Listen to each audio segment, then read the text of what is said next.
Selamat pagi, salam sejahtera. Terima kasih karena bersama dengan saya di Nazilin Unity Channel. Ini rombakan kabinet Anwar Ibrahim yang kita tunggu-tunggu.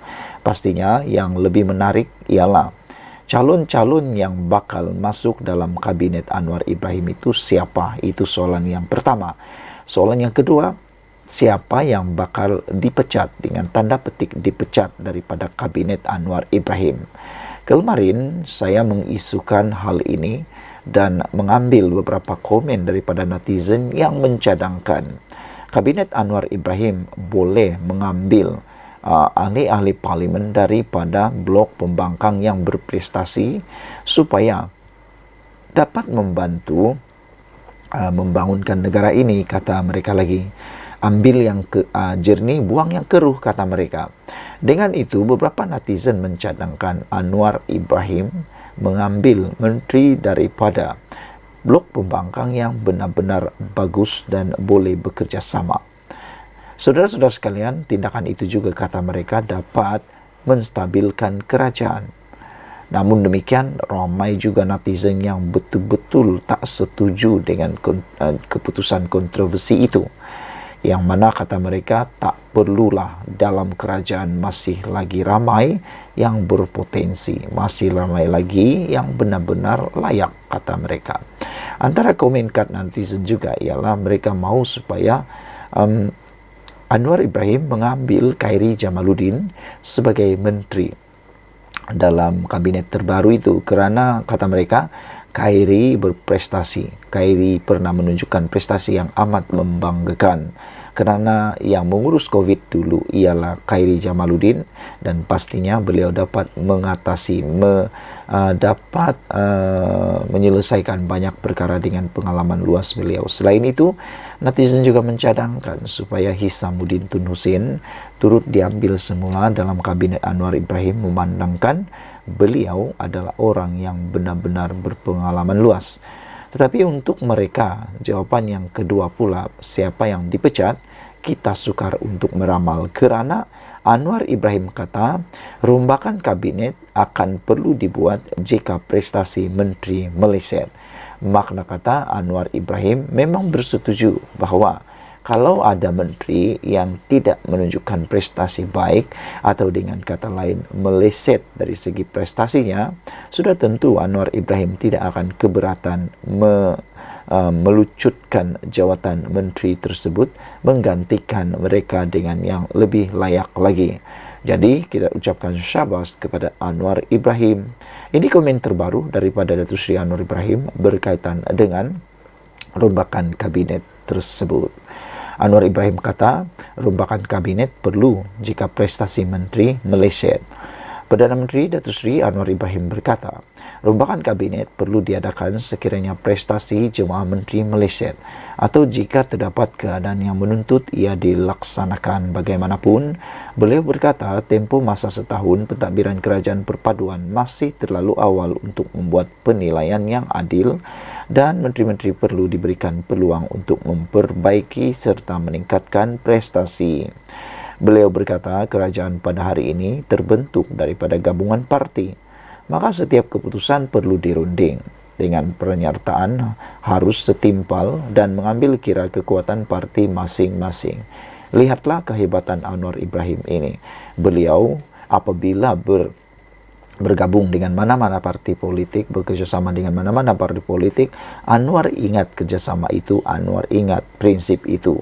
Dia tidak mengambil keputusan secara membabi tuli, membabi buta, dan tidak mengambil keputusan mengikut keinginan sendiri.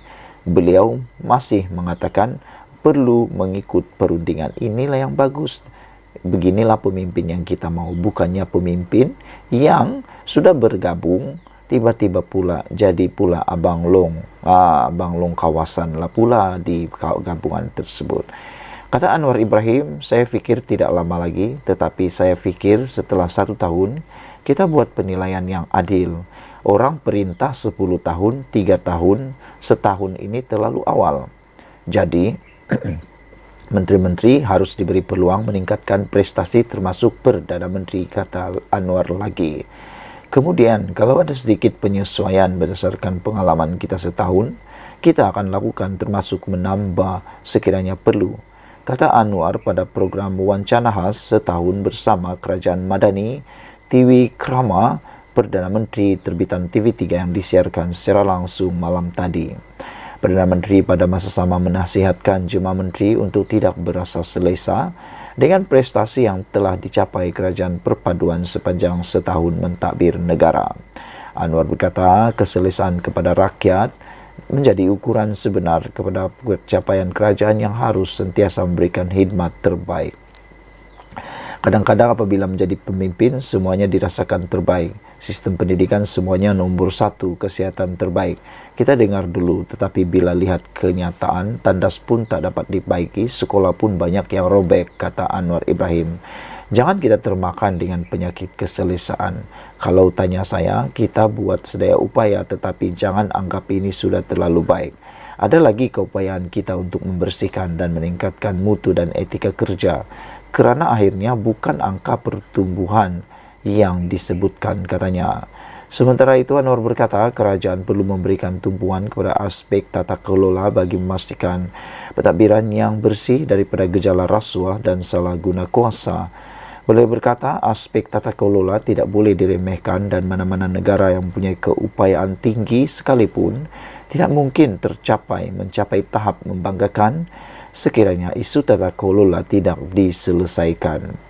Sebab itu, kata Ibrahim, semua pemimpin dipantau dan badan-badan seperti SPRM, Suruhanjaya Pencegahan Rasuah Malaysia, harus memberikan laporan apakah dan ada gejala penyalahgunaan kuasa, kerja sakau menyakau, apakah pendapatan kekayaan Perdana Menteri dan Menteri-Menteri itu nampak menonjol tinggi, kata Anwar Ibrahim.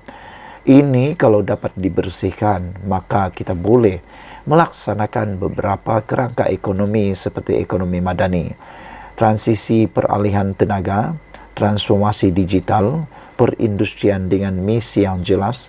Ini semua dapat dilakukan, kata Anwar lagi.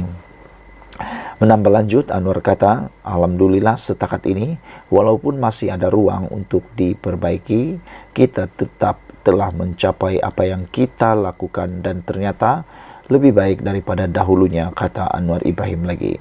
Saudara-saudara sekalian, pada pendapat anda, siapakah yang bakal dipecat dan siapakah pula yang akan bakal dibawa masuk dalam kabinet Anwar Ibrahim?